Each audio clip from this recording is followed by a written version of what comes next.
Welcome back! Oh, ba't parang di kayo masaya? Paano kami magiging masaya, ma'am? 10 activities yung gagawin namin. Alam nyo, puro kayo reklamo. Konti pa nga lang yan eh. By the way, may bago tayong gagawin. Sabihin niyo sa akin kung ano yung New Year's resolution nyo. Mag-umpisa tayo kay Kyle. Ako po, ma'am? Sige, ako. Ako ba si Kyle?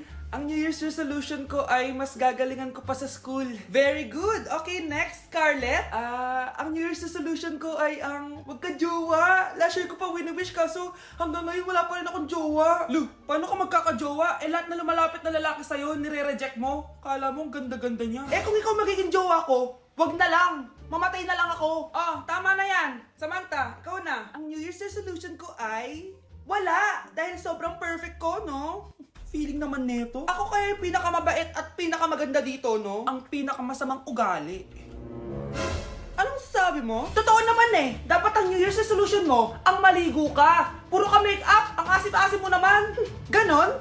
Ang New Year's resolution mo dapat ay ang mag-toothbrush ka. Dahil ang baho ng hininga mo, lahat ng crush mo, nata-turn off sa'yo. Kumpara naman sa'yo, be. Itsurang pa lang, nata-turn off na sila. Walang iya ka? Manda ka sa akin magkatapos nito. Ang New Year's resolution ko ay ang ibagsak kayong dalawa.